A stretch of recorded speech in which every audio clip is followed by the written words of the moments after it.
Assalamualaikum warahmatullahi wabarakatuh. Selamat bertemu kembali pada sesi video pembelajaran pengolahan gula putih yang bagian 2 ya.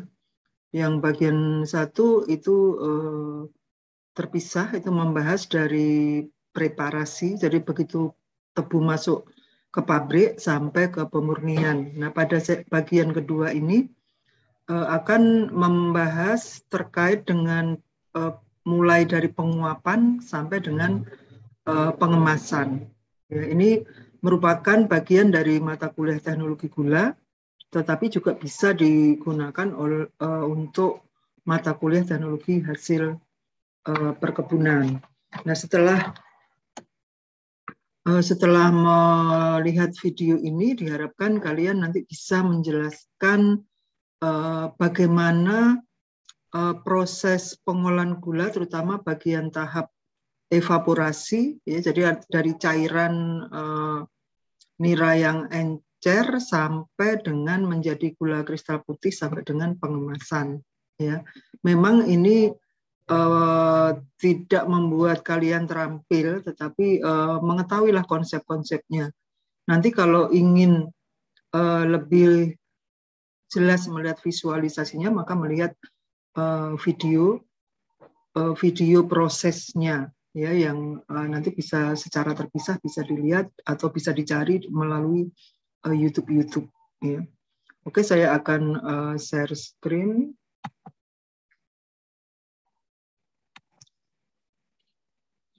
Dari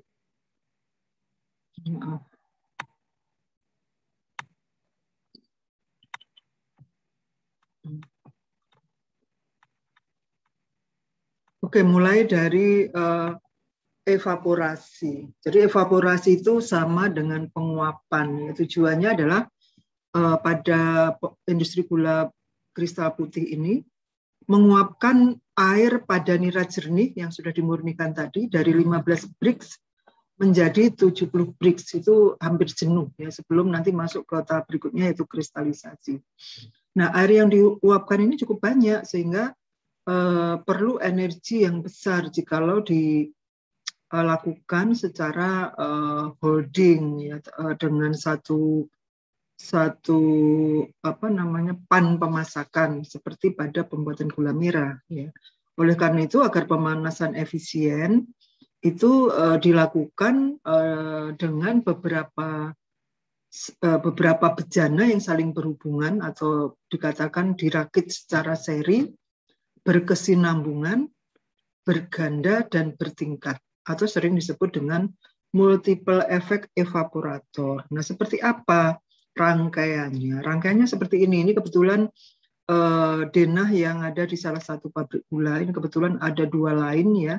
Sama, jadi satu lain ini adalah satu proses penguapan. Ini kebetulan merupakan quintuple ya, atau terdiri dari 5 evaporator. Ya, ini 1, 2, 3, 4, 5. Ini nanti nira jernih tadi masuk ke evaporator 1, yang di sini prinsipnya adalah penguapan menggunakan heat exchanger, di mana menggunakan uap air panas yang dimasukkan ke dalam pipa-pipa pemanas sehingga nanti kontak dengan niranya itu lebih luas ya, kontak permukaannya lebih luas.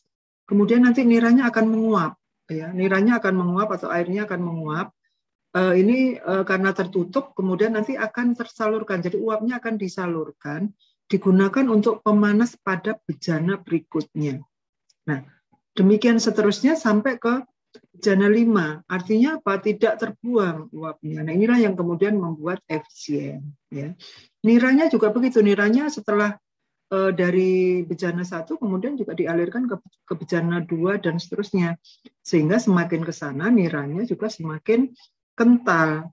Nah, untuk menjaga agar niranya tidak rusak, maka pada bejana kelima ini dilakukan dipasang pompa vakum sehingga suhu dari evaporator 1 sampai ke 5 ini semakin rendah. Tetapi tetap kenapa kok bisa rendah? Karena tekanannya rendah dan tetap terjadi penguapan. Ya, kita ingat persamaan yang antara suhu, tekanan, ya, itu meskipun suhu rendah tapi tekanannya rendah, maka akan terjadi penguapan. Dan ini yang menyebabkan niranya tidak rusak, tidak ada browning. Karena di bejana yang kelima ini suhu penguapannya hanya sekitar 60-an. Ya, jadi seperti itu, sehingga sampai keluar dari bejana 5 ini, itu nira atau Brix dari nira itu sudah sekitar 60 tadi. Jadi sekitar 60 Brix-nya. Setelah ini kemudian nira masuk ke proses berikutnya.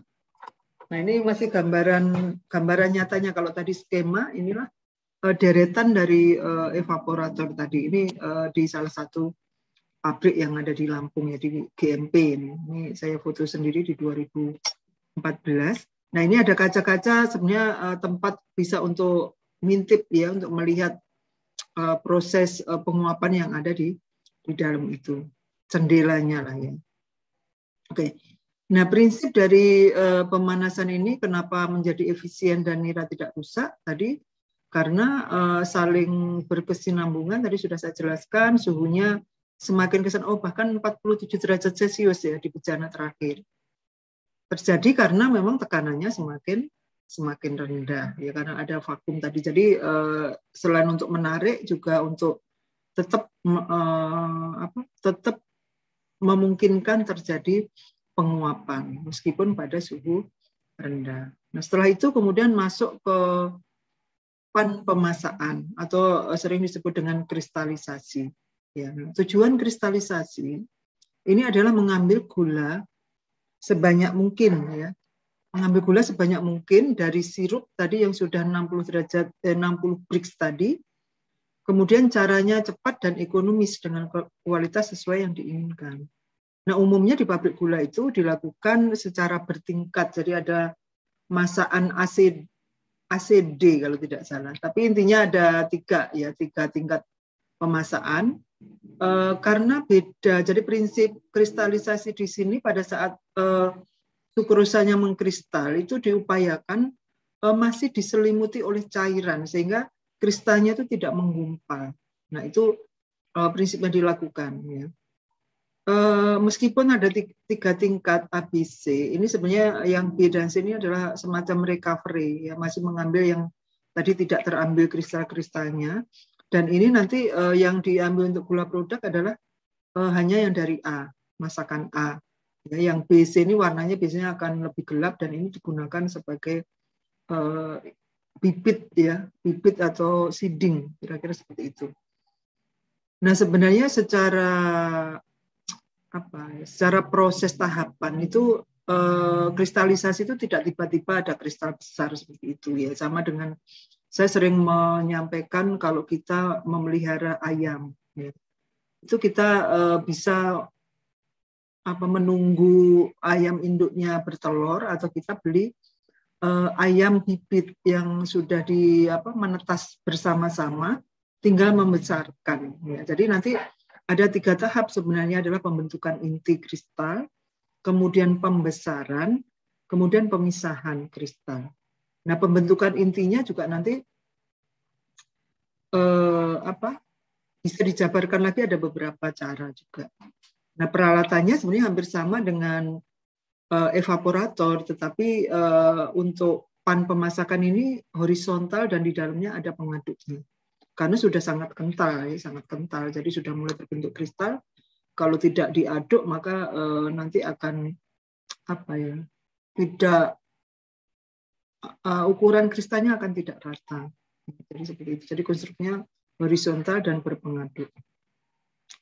Nah, ini gambaran lebih jelasnya. Ini continuous vacuum pan, volumenya saja 120 meter kubik, ya, kapasitas berapa nih? 21 megaton per jam, ya. Karena ini memang sistemnya semuanya kontinu, ya. Seperti itu. Kemudian ini gambaran secara menyeluruh proses kristalisasi. Jadi itu dilakukan di di stasiun atau di pan pemasakan A, ACD, ya B-nya nggak tahu kok dilompati, kira-kira seperti itu. Nah ini setelah terbentuk kristal dan ukurannya sudah cukup besar, kemudian diturunkan, ya, kemudian dipisahkan dengan centrifuge, ya, dengan centrifuge sehingga terpisah antara gulanya dengan sisa cairan. Tadi saya sampaikan kristalisasinya harus masih diselimuti oleh cairan. Kenapa? Supaya tidak saling bergabung. Kalau saling bergabung nanti pengeluarannya juga susah dan tidak membentuk kristal yang lepas-lepas gitu ya. Nah ini dilakukan ada sisa sirupnya ini dimasukkan ke pemasakan berikutnya dan yang diambil sebagai gula produk adalah hanya gula dari pemasakan A. Yang B dan C ini akan digunakan untuk bibit, kira-kira seperti itu. Ya, jadi penambahan bibit dan pembesarannya ada di pan pemasakan tadi, kemudian di sentrifuge ini adalah untuk memisahkannya. Oke, nah ini pembentukan inti tadi. Pembentukan inti itu sebenarnya ada yang spontan, ada yang succeeding. Ya spontan itu gini, larutan nira yang super jenuh. Super jenuh itu artinya kalau sudah ada kristal itu tidak bisa lagi larut. Ya, itu namanya titik super jenuh. Nah ini sudah melewati super jenuh, yaitu akan terbentuk, otomatis akan terbentuk inti-inti kristal secara spontan. Ya. Nah, jikalau memilih yang cara ini tidak perlu menambahkan inti dari luar. Nah, kemudian ada cara kedua dengan succeeding. Succeeding itu dipancing ya. Nanti caranya nanti ada daerah-daerah kurva super jenuh. Itu nanti kita bisa lihat itu dengan menambahkan nira di super jenuh dipekatkan hingga zona intermediate. Nah ini inti kristal ditambahkan sebagian, itu nanti akan memancing atau memacu terbentuknya inti-inti yang baru. Ya, sehingga kalau kita ingin mendapatkan inti katakanlah 1000, itu cukup dengan mungkin 250 atau 500 inti saja, nanti yang lain akan terbentuk secara terpancing tadi, terbentuk secara spontan. Ya, kalau ini benar-benar tidak ada pemancingan atau tidak ada tambahan dari luar. Nah, kemudian yang ketiga ini true seeding. True seeding ini benar-benar semua inti kristal itu ditambahkan ke larutan super jenuh yang ada di zona metastabil. Jadi tidak ada sama sekali pembentukan inti baru. Nah, ini memang banyak dipilih oleh industri-industri gula putih karena apa? Karena ya lebih seragam. Kalau seperti sama lah dengan kalau kita membesarkan ayam yang dia menetasnya tidak sama, itu kan nanti hasilnya pada saat yang sama akan berbeda-beda. Nah, itu tidak seragam, padahal keseragaman kristal ini menjadi ukuran kesuksesan dari proses kristalisasi. Nah, ini yang seed ya. Seed ini disebut juga dengan pondan ya, kalau tidak salah. Sebenarnya ini adalah inti kristal tadi yang dari bibit yang dari dari masakan B dan C yang kemudian dilarutkan dimasukkan ke dalam media selain air ya, biasanya alkohol, sehingga tidak larut, intinya masih ada. Nah ini kalau kita lihat di mana sih tadi ada zona metastabil, zona intermediate. Jadi kalau kita melarutkan gula atau larutan gula itu sudah tidak bisa larut lagi, maka ini adalah batas zona super jenuhnya. Nah, ini bisa dilakukan percobaan ya. Saya pernah juga melakukan percobaan. Nah, di sini adalah konsentrasi gula, di sini suhu. Nah, kalau kita panaskan biasanya kelarutannya akan meningkat ya, mengikuti garis ini. Nah, daerah di atas super jenuh ini itu dibagi lagi menjadi zona metastabil. Tentu ini konsentrasinya di bawah zona intermediate, zona labil yang paling tinggi ya. Nah, di sini tidak terbentuk kristal ya karena belum jenuh. Nah, di sini juga hanya jikalau ada bibit kristal masuk di zona metastabil, maka hanya akan terjadi pembesaran saja. Tidak ada terbentuk inti baru. Tetapi kalau di zona intermediate itu bisa terbentuk inti baru, bisa juga terjadi pembesaran. Nah, kalau di zona labil hanya terbentuk inti baru saja. Sehingga nanti kita main-mainkan, tergantung mau milih yang mana. Kalau bibit semua kita berikan, maka kita tahan di zona metastabil, sehingga semua bibit itu hanya membesar. Tetapi kalau kita pakai yang tadi Soxidin, kita berikan sebagian bibit tadi ke wilayah zona intermediate, sehingga terpancing nanti ada pembentukan inti-inti yang baru, kemudian kita tarik lagi untuk pembesaran di zona metastabil. Kalau yang spontan penuh tadi ya kita buat kondisinya masuk ke wilayah zona stabil, nanti akan terbentuk inti-inti, nanti akan kita turunkan ke wilayah zona metastabil, sehingga tinggal kita besarkan, kita pertahankan untuk dibesarkan. Nah, bagaimana cara menurunkan, memindah-mindahkan ini? Tentu main-main dengan konsentrasi dan suhu tadi. Ya, jadi kalau misalnya kita bertahan pada suhu sekian, ingin masuk ke zona metastabil, maka ya konsentrasinya kira-kira di sini 400 gram gula per liter air, kira-kira seperti itu main-mainnya. Jadi memang kalau juru masak ini sudah sangat menguasai, ya, juru masak gula maksudnya. Nah, ini tadi sudah saya jelaskan. Kemudian ini juga sudah saya jelaskan. Nah, ini pernah percobaan dengan untuk membuat kurva saturasi ini. Dengan percobaan kita melarutkan gula ya pada suhu-suhu tertentu, kemudian sampai jenuhnya itu sampai berapa banyak, berapa konsentrasi jenuhnya. Itu bisa, dan ternyata ya bentuknya seperti itu. Ya, jadi memang sudah terbukti ya, memang sifat gula seperti itu. Ini persyaratan gula kristal putih ya. Gula kristal putih itu dibagi menjadi 3 kelas mutu, GKP 1, GKP 2, GKP 3, dan yang beda adalah di warna, kemudian di kadar air, ya, kemudian di kandungan kemurnian sukrosanya. Sebenarnya tidak terlalu beda ya, 99,6, 99,5, 9,4. Kemudian juga kadar abu. Ya, jadi memang gula itu kalau semakin putih, biasanya indikasinya adalah kemurniannya semakin tinggi, karena sejatinya sukrosa itu warnanya adalah putih. Kira-kira seperti itu.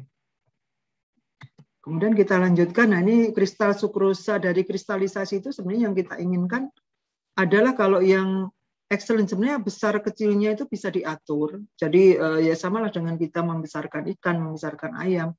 Mau yang ukuran berapa, nah itu bisa diatur. Kalau mau yang besar-besar ya otomatis agak lama kita tahan di metastabil tadi, supaya inti kristal itu terlapisi oleh larutan jenuh gula sehingga membesar. Tetapi bukan itu yang penting. Yang penting adalah keseragamannya. Oleh karena itu nih, yang excellent ini sangat seragam. Kemudian yang baik, good, ini lumayan seragam.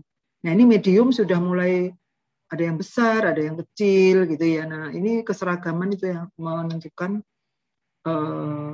keberhasilan dari kristalisasi. Meskipun nanti ada pengayaan dan seterusnya, tapi kan kemudian kalau banyak yang lolos atau banyak yang tertahan, itu namanya nanti akan ada rework ya, atau pengerjaan ulang. Nah, itu kan menghabiskan menambah biaya, dan juga hasilnya kadang-kadang akan kurang bagus kalau over proses. Nah, setelah terbentuk kristal dengan ukuran yang diinginkan, itu kemudian masakan kristal bersama cairan yang masih menyelimuti kristal itu kemudian dimasukkan ke dalam sentrifuge untuk dipisahkan, ya, dipisahkan dari sirup yang masih ada di antara kristal tadi.